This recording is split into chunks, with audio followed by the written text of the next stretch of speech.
Close to the very centre of England is Warwickshire, a county of architectural treasures, evoking the spirit of a certain playwright who was born here 4.5 centuries ago. But what are its prettiest towns? To establish this, I've visited them all personally, and my conclusions are presented to you in this top 10 list. As per the rules of this series, cities are included for consideration, but Warwickshire hasn't had a city since 1974. Villages are not included though, as there are just too many of them, so let's get straight to it. Number 10. We start off, or should I say kick off, with the home of a rather well-known 200-year-old sport, the town of Rugby.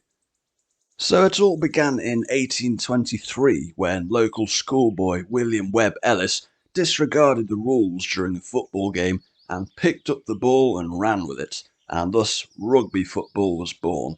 Whether that's how it really happened or a fabrication for the sake of a good legend, we don't know for sure, but either way, the private school of its assumed origin remains a prominent presence, looming over the town centre to this day.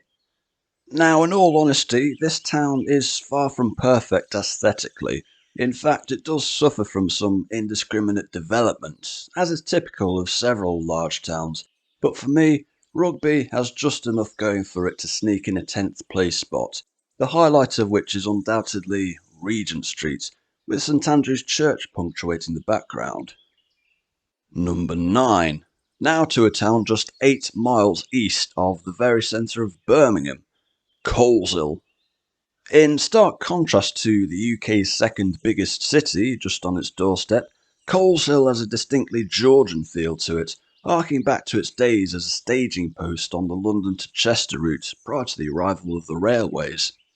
Among its visual highlights are the medieval Church of St Peter and St Paul, with a spire over 50 metres tall which can be seen all the way from the M6, a handful of former coaching inns from the 18th century, and even a pillory, last used in 1863 to punish 2 felons for drunkenness. Number 8. Next is the town claimed to be the location of the first battle during the English Civil War, Southam. A whole 2 months before the Battle of Edge Hill in 1642, a skirmish took place on the outskirts of this town, incidentally the same town that had angered Charles I the previous year by not ringing the parish church bells for his visit. Now, while you may be thinking Alex has gone off on a tangent again, Southam's standout architectural treasure brings things back on topic nicely, as it was this 16th century building, known as Manor House, where Charles I is understood to have stayed the night 2 days before the Battle of Edge Hill. Almost as incredible to note is that it was covered in a lime render until 2007, when a piece of it fell off, revealing the stunning timber framing beneath. Thus we have the story of one of Britain's prettiest corner shops. Number 7. Here's one for the Roman road enthusiasts out there, a town lying directly over Watling Street, Atherstone. Like many former coaching inn towns, Atherstone remains largely true to its Georgian aesthetic, although its history goes back a good deal further, as it was this town that played a key role in the genesis of the Tudor era. In 1485, Henry Tudor rested here on the night before the Battle of Bosworth, while his army camped in a nearby meadow. Henry was crowned Henry VII after Richard III was slain in battle, the real-life events which inspired a certain bard from Warwickshire just over a century later. Number 6. And now it's time to amp up the Roman road factor further, with a town lying on a junction between 4 ancient roads, the suitably Roman-sounding town of Ulster. While this was once a walled fort just under 2,000 years ago, the architecture of today leaves a notable Tudor legacy, with a series of fine timber-framed buildings adorning the streets in the immediate vicinity of the Church of St Nicholas, a medieval parish church which is none too shabby looking either. All in all, this is a town that's very easy on the eye, even if it happens to be somewhat in the shadow of a rather famous neighbouring settlement, which will feature soon enough. Number 5. Next, we have a gem of a town at the southern end of Warwickshire, Shipston-on-Stour.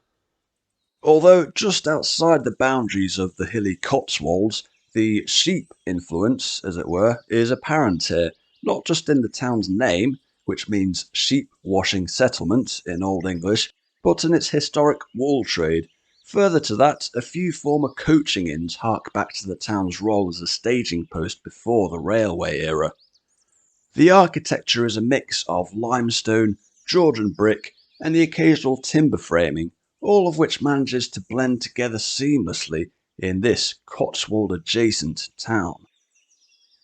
Number 4. Now for a town unlike any other in Warwickshire, or the entire Midlands for that matter, Royal Leamington Spa. After a spring was discovered here in the late 18th century, Leamington was transformed into an opulent spa town, with a young Queen Victoria giving it her royal approval reflected in the name. The town of today will likely trigger feelings of déjà vu for anyone visiting from London. That's because the numerous white stuccoed buildings are roughly contemporaneous with the development of Belgravia and other posh parts of the capital, which is to say early to mid 19th century. I'm refusing to use the word Regency here, as that only applies to a period of 9 years by strict definition. The arrival of the railways meant that seaside resorts boomed during Queen Victoria's reign at the expense of inland spa towns, and they don't come much more inland than Leamington Spa. That said, it appears to have reinvented itself favourably as a boutique shopping destination. In a nutshell, like central London, but more affordable, and with more cohesive urban planning. Number 3. And so we enter the top 3 via Warwickshire's smallest town, Henley in Arden. While the previous entry of Royal Leamington Spa showcased some of Warwickshire's finest stonemasonry, the county's true architectural strength is its timber-framed buildings from the Tudor and medieval eras, found in abundance in all 3 podium finishes here.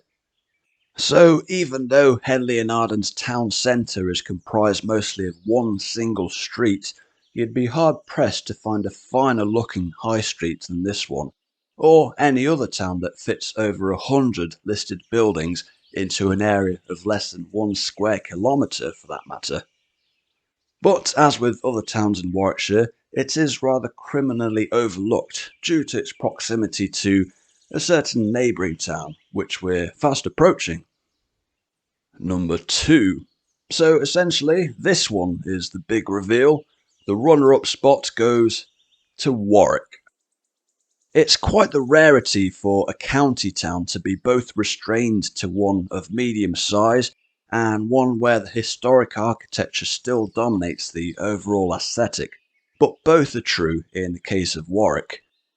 Being home to one of England's most striking riverside castles, it ticks the family entertainment box, while the town centre features some of the finest Tudor and medieval buildings in the country, the standout of which is arguably the Lord Leicester Hospital, whose jettied timber frames face, well, some more jettied timber framed buildings immediately opposite. So, for anyone travelling from abroad looking for a slice of merry old England, then I could certainly recommend the county of Warwickshire.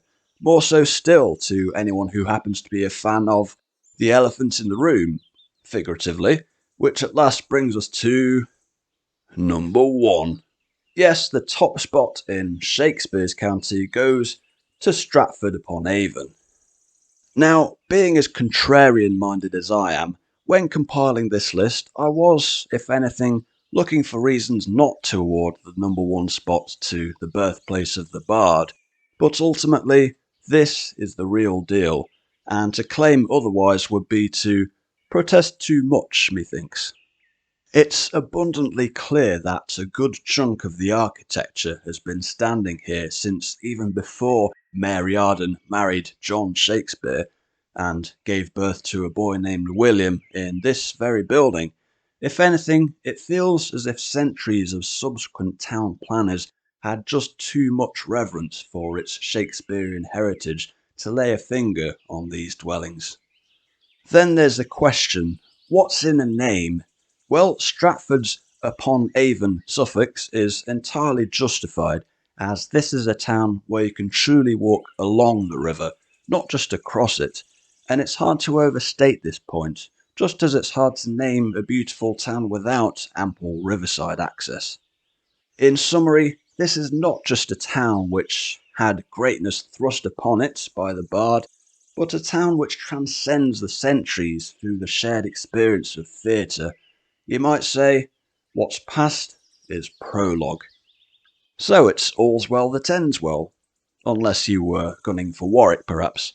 By all means, let me know your thoughts in the comments below, whether you agree or disagree with my picks.